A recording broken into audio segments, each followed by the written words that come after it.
Je pense que les personnes vont vers la longue distance ou vont chercher des défis si extrêmes. Alors certes, il y a cette envie de se dépasser et tout, mais après avoir quand même pas mal étudié la question et observé, je pense qu'il y a quand même une majeure partie des personnes qui ont quelque chose à prouver. Alors, à eux, aux autres, mais c'est pas une normalité que d'aller faire 10 jours de vélo, quoi. Tu vois, c'est pas une normalité que d'aller faire des épreuves qui font 40 000 de D+. C'est pas une normalité. Et donc, je pense que les personnes tendent vers ça parce qu'il y a quelque chose à prouver. Ça peut être à la famille, ça peut être à des amis, ça peut être à soi-même. Voilà, mais il y a forcément eu une frustration à un moment donné dans la vie de la personne qui fait que ça a généré cette envie d'aller sur de la longue distance ou sur des choses très extrêmes en réponse à cette frustration. C'est mon avis de ce que j'ai pu observer. Voilà. Est-ce que tu penses que c'est une fin en soi, une fois qu'ils ont terminé, ça va mieux, ils reviennent à leur quotidien? Alors ça c'est le piège.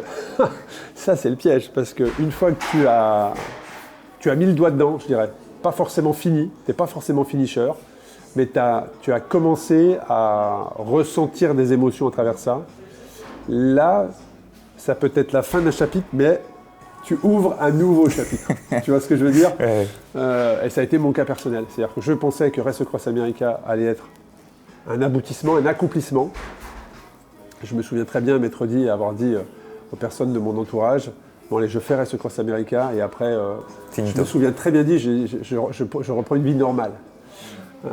Et puis en fait, j'ai fait Race Across America, et derrière, ça a été le début d'une nouveau chapitre de vie, des changements professionnels, personnels, des nouvelles philosophies complètement.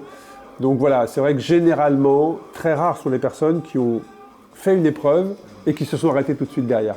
Généralement, ça te provoque tellement d'endorphines que tu as envie d'y retourner, tu as envie de revoir un lever de soleil, tu as envie de voir un coucher de soleil, tu as envie d'être fatigué parce que ça te fait sauter tous tes filtres émotionnels, donc tu es vraiment toi-même face à un problème ou quelque chose que tu ne rencontres pas forcément tous les jours, tu n'as plus de filtre. Donc tu te connais beaucoup mieux en tout cas, pour la vie d'après.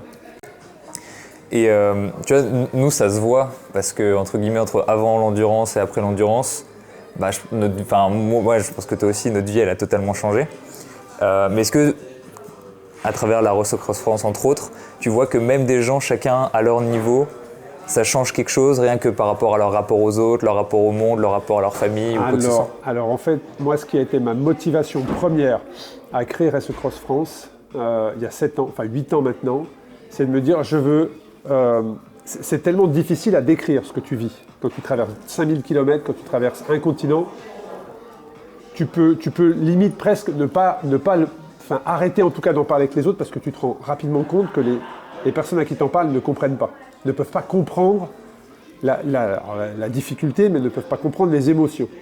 Et donc je me suis dit, la meilleure manière de partager ce que j'ai vécu, c'est de créer un support, Race Across France, qui leur permet d'essayer de vivre et de comprendre ce que j'ai vécu. Et en fait, ça pour le coup, j'ai réussi, parce que quand j'entends les témoignages des personnes qui franchissent la ligne d'arrivée, alors je ne peux malheureusement pas voir les centaines et milliers de personnes qui franchissent la ligne d'arrivée chaque année, mais le peu que je vois, je me dis, j'ai réussi. Parce que les sourires, les pleurs, les émotions, les merci, et ça pour le coup, Race Across Series peut s'arrêter demain. Je sais que j'aurais réussi à impacter ça dans la vie des gens, c'est-à-dire que les gens, dans ce que je vois dans leur regard et dans les émotions, et dans les premières émotions qu'ils lâchent quand ils franchissent la ligne d'arrivée, c'est exactement pour ce quoi j'ai créé Race Across France. C'est pour ça. Mais cette émotion-là, tu penses qu'ils arrivent à la réutiliser ensuite? Ça arrive à leur donner quelque chose? Ça, c'est propre à chacun de savoir qu'est-ce que tu fais de ça. Moi, en tout cas, c'est ma philosophie. Quand je vis des choses particulières, quand je rencontre des gens inspirants, c'est une de mes premières réactions, c'est de me dire, ok, mais qu'est-ce que je fais de ça? D'avoir cette réflexion en disant, voilà, j'ai fait ça, ça m'a nécessité tant d'énergie, tant de ressources, j'ai réussi, maintenant qu'est-ce que j'en fais? Mais après, chacun est pris dans un rythme de vie différent. Il y a des gens qui ont le choix, il y a des gens qui n'ont pas le choix. Moi j'ai eu le choix, donc j'ai pris le temps d'avoir cette réflexion, c'est qu'est-ce que je fais de tout ça. Et idem quand je rencontre des gens à travers le podcast Ultra Talk ou dans la tête d'un cycliste, il y a des personnes qui quand même te secouent bien, tu vois, il te faut du temps pour redescendre aussi après l'échange.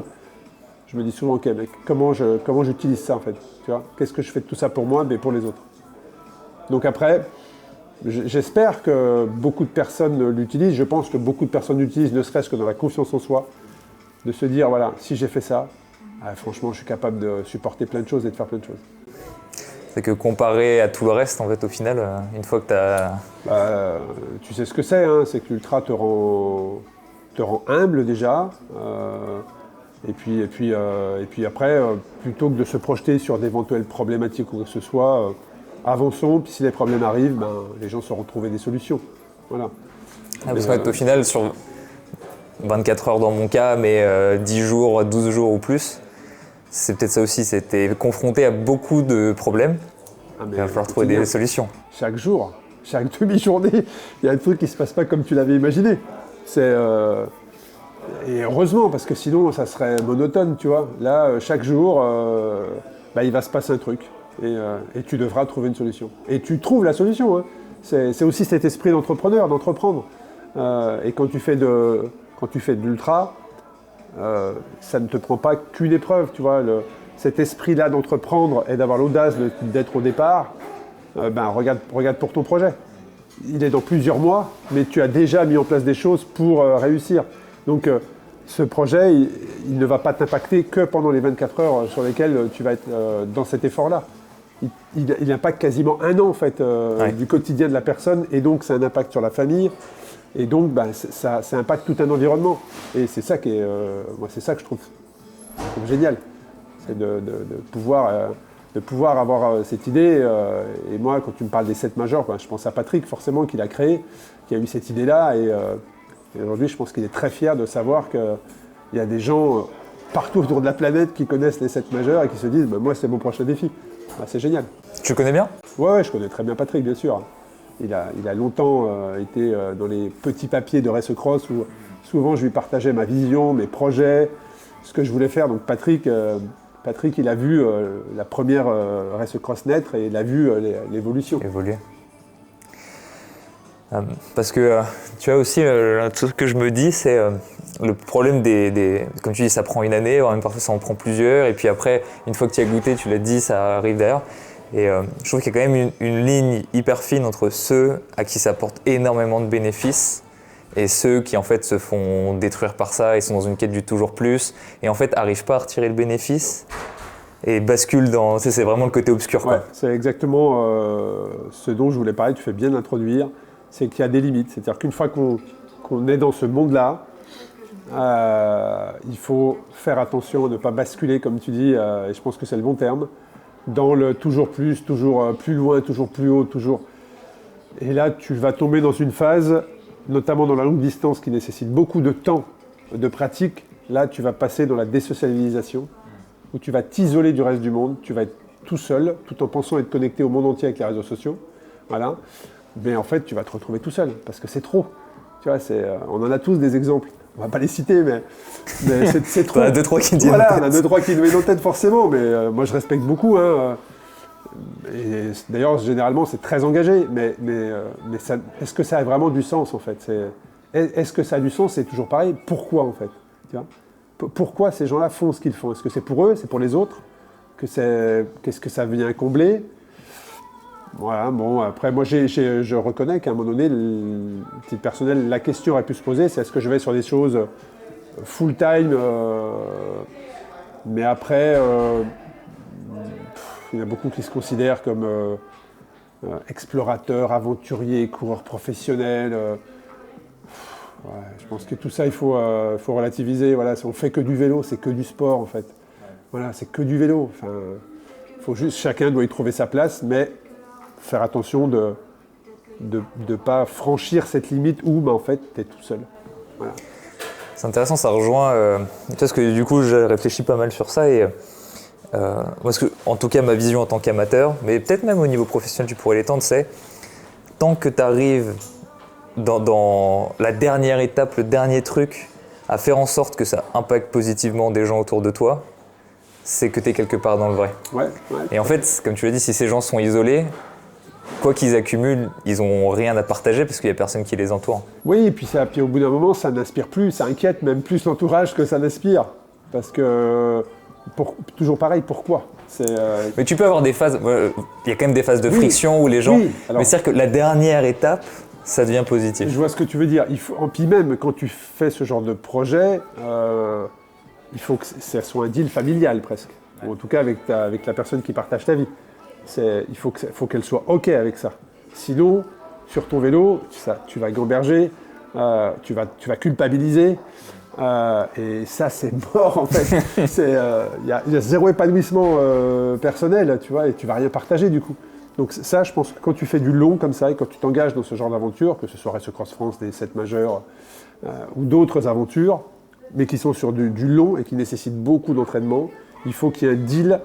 Moi, j'appelle ça un deal familial, mais il y a un pacte en fait. C'est OK, pour les 6 mois à venir, les 7 mois à venir, voilà, on est d'accord que je vais être challengé par des entraînements, des programmes, des déplacements. Et si c'est OK avec ça, ça te libère une charge mentale mais considérable. Et donc tu vas profiter différemment et tu vas partager différemment. Moi, c'est pas plus mal, ça permet de se projeter même ensemble, de se dire mon épreuve elle est dans 1 an, et dans 1 an, dans les plans on est encore... Ouais, et puis ça permet d'avoir ce partage en famille, quoi. Tu vois, tu partages en famille, si tu as des enfants, les enfants aussi comprennent que si tu veux avoir quelque chose, ça n'arrive pas comme ça en fait. Il y a toutes les étapes à mettre en place et un travail à mettre en place pour y arriver. Si malheureusement ça ne marche pas, tu peux aussi leur partager l'échec, qu'est-ce que l'échec, tu vois. Et si ça marche, tu peux aussi leur dire, si j'ai réussi, souviens-toi, il y a 10 mois, il y a 8 mois, il y a tout ce qui s'est passé pour y arriver. Donc tu peux aussi partager à travers ça ces valeurs-là auprès de tes proches. Ouais. Je suis d'accord que tout un chacun, qui a des enfants en tout cas, je trouve que tu as un truc puissant là-dessus. C'est typiquement, je vois des chiffres, par exemple l'activité de la mère et ce qu'il y a de plus corrélé à l'activité des enfants. Une mère qui est sportive aura beaucoup plus des enfants sportifs qu'un père qui est sportif logique, et qui peut être vu comme il fait chier, il est pas là. Donc c'est amusant. Et du coup, tu vois, nous qui avons une tribune plus grande que n'importe qui peut faire la Race Cross France ou quoi que ce soit, entre guillemets, tous les gens qui nous regardent, ça pourrait être nos petits-enfants qu'on essaye on leur partage nos succès, nos échecs, nos trucs, mais chacun a au moins sa petite audience. Exactement. Et ça, c'est important. C'est faire les choses, mais il faut les partager, quoi. Là aussi, sans tomber dans l'excès. Ouais. Mais il faut le partager au moins. Quand je dis partager, c'est pas forcément les réseaux sociaux, attention. Bien sûr. Je dis partager aux gens qui t'entourent, tout en gardant un maximum d'humilité. Mais il faut expliquer à ton premier cercle, la famille, pourquoi tu le fais, comment tu le fais, et voilà. Avoir une démarche consciente. Exactement. 100%. Si on revient maintenant un petit peu sur ma prépa, j'ai besoin de quelques petits conseils pour pas mourir, Arnaud. Aide-moi s'il te plaît. Déjà, je ne sais pas si ça se voit, mais je fais 92 kilos. Il y a une petite pesée à 94 qui s'est fait après les fêtes, mais voilà. Est-ce que tu penses que ça va c'est sûr et certain, sur les 7 majeurs, ça va poser un petit problème. À quel point est-ce que ça pose un problème par rapport à quelqu'un Alors déjà, ce qui est certain, c'est que tu ne feras plus ce poids-là après. Ça, c'est certain. Après la prépa ou après l'épreuve ou les deux? Après les deux. Non, mais je pense que... Alors ça pose pas forcément de problème. Après, ça va être surtout musculaire. Au niveau musculaire, c'est que les 7 majeurs, tu as un D+ de malade. C'est des cols de haute montagne qui durent plusieurs dizaines de kilomètres. Donc dans lesquels tu vas devoir pédaler et forcer plusieurs heures. Et c'est là où en fait il faut être vigilant, c'est qu'effectivement la puissance nécessaire pour 90-92 kg que tu vas devoir monter sur 20 km d'ascension, 25, sur des pourcentages qui vont être entre 7 et 12, voilà, ça nécessite de la force et donc de la consommation d'énergie, de la préparation du muscle en lui-même. Donc c'est ça le plus challengeant en fait, il faut commencer à t'entraîner avec de la force, pas de la puissance, parce que la puissance est liée à la vélocité, donc ça peut être sur du plat, sur un sprint, mais là c'est vraiment de haute montagne. Donc on en a parlé, il va falloir que tu gardes cette vélocité, c'est important parce que si tu tombes en vélocité, là tu vas vraiment casser de la fibre musculaire et c'est difficile et puis ça peut être traumatisant aussi mentalement.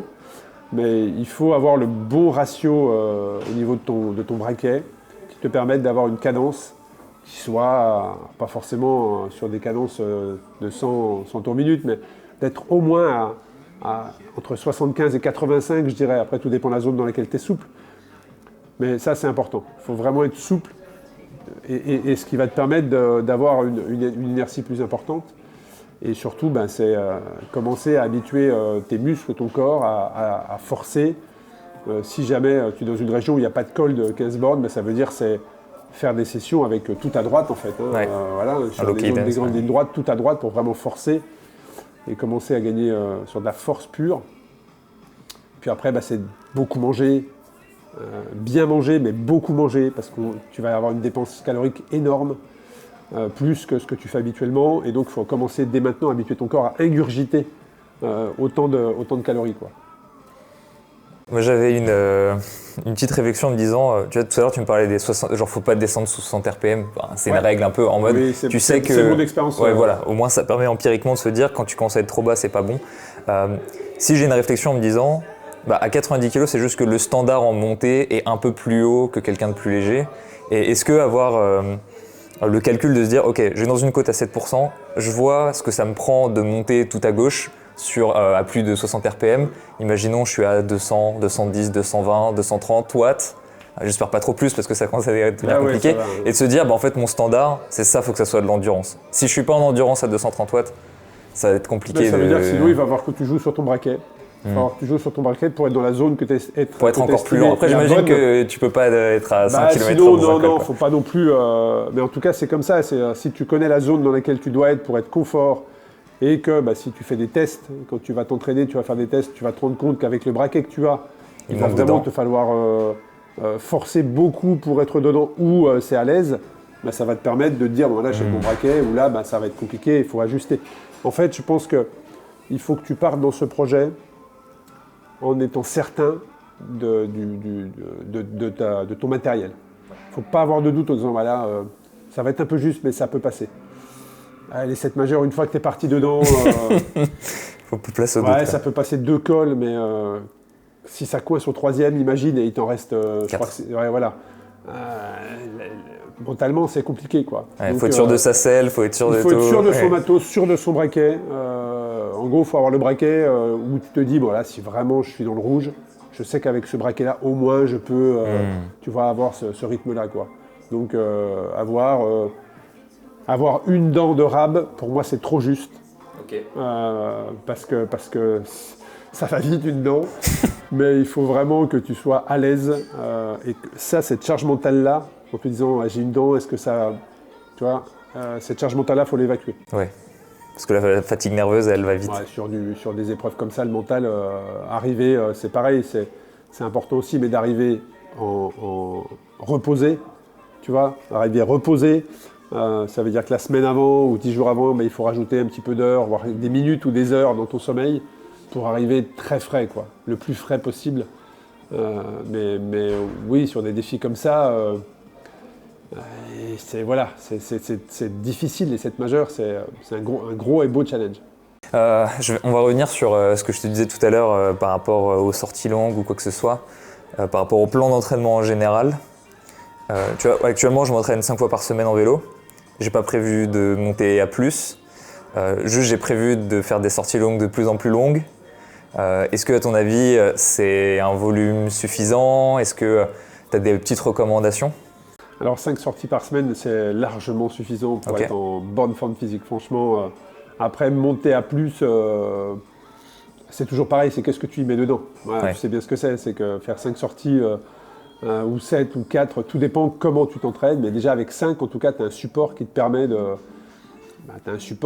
d'être prêt. Ouais. Voilà, ça c'est clair. Après, comme on s'était dit ce matin, l'idéal c'est que tu puisses aller prendre des repères. Ouais. Prendre des repères.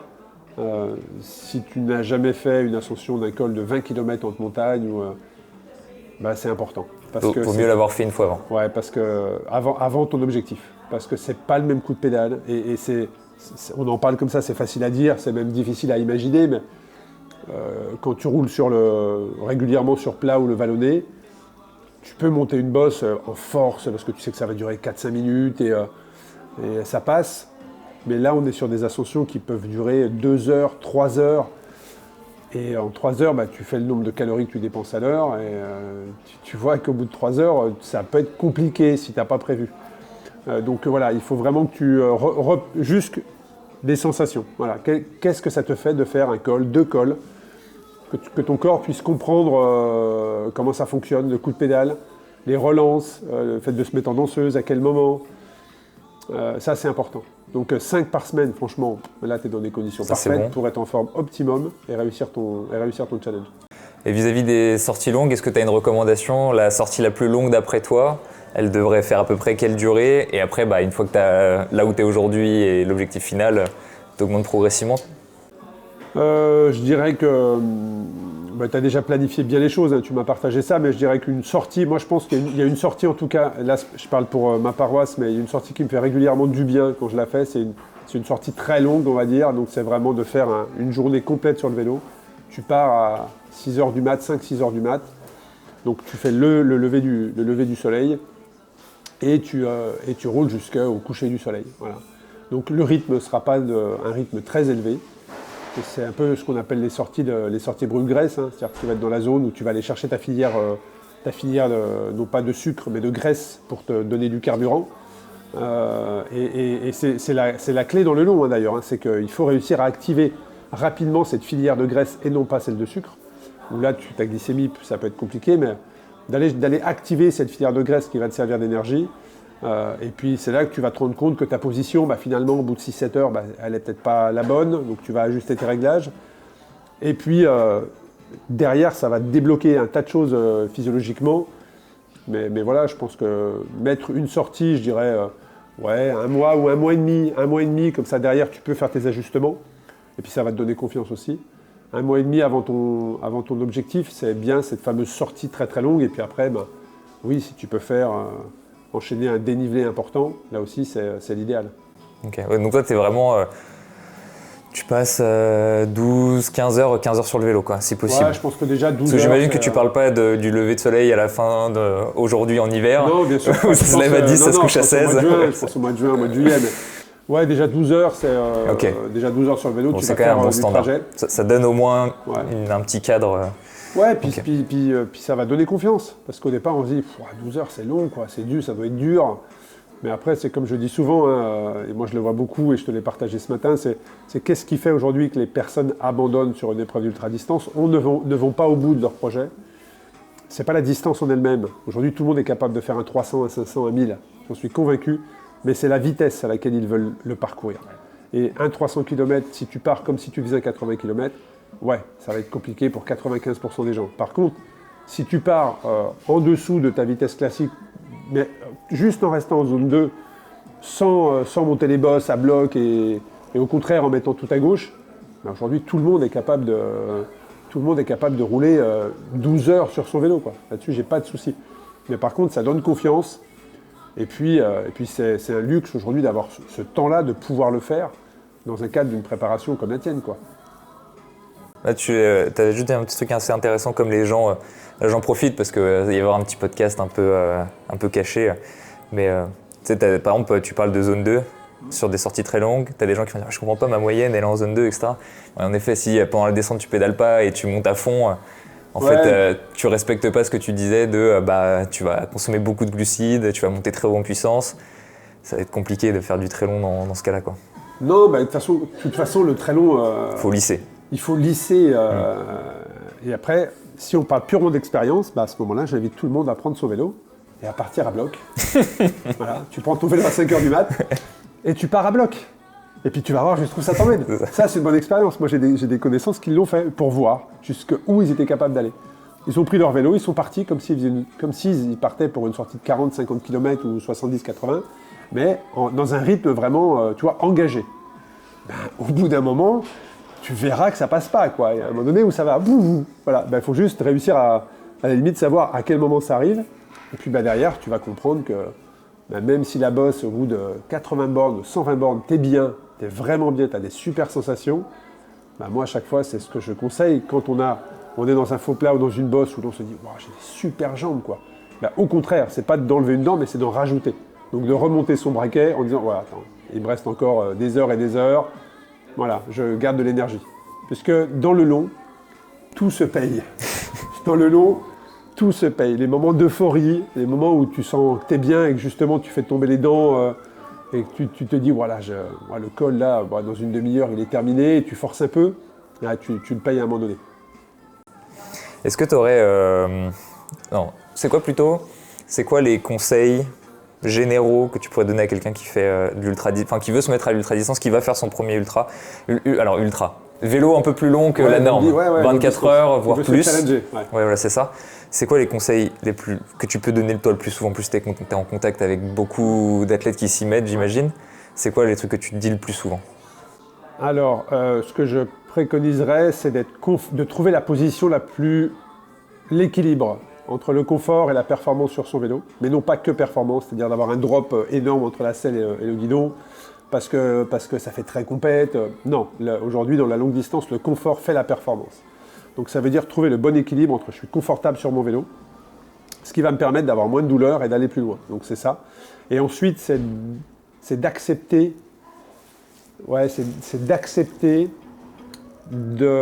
qu'à un moment donné, on va se retrouver en sous-régime.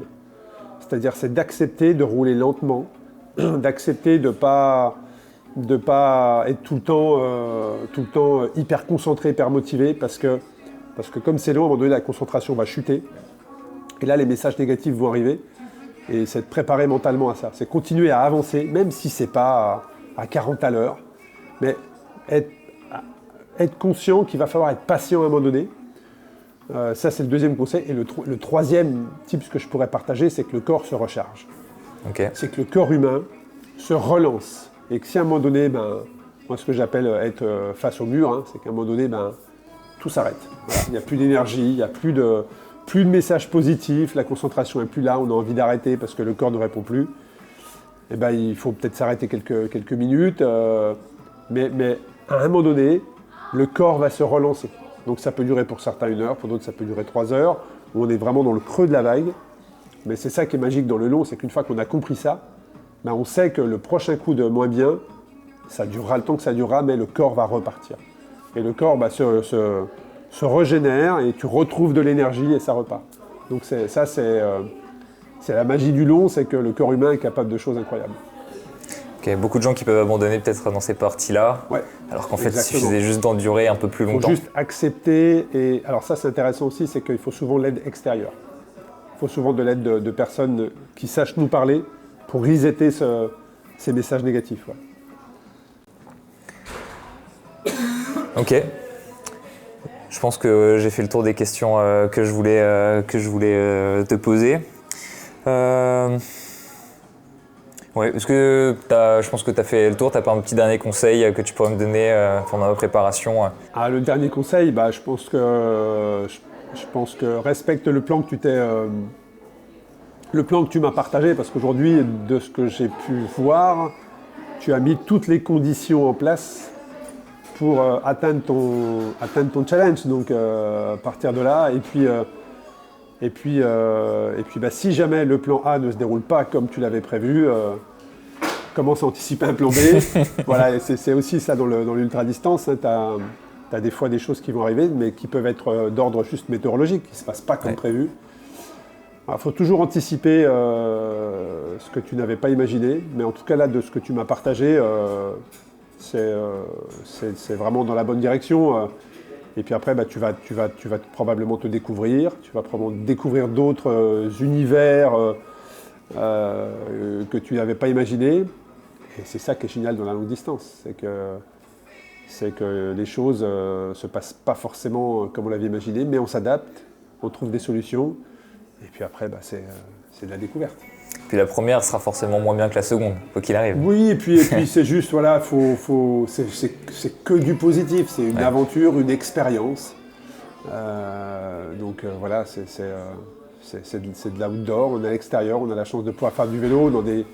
En plus, tu vas être dans des régions qui sont juste splendides, dans une période qui logiquement devrait te permettre de profiter du panorama. Ouais. Et puis on va suivre ça avec grand intérêt. Super, merci beaucoup Arnaud. Merci à toi en tout cas, et bon courage et bonne chance.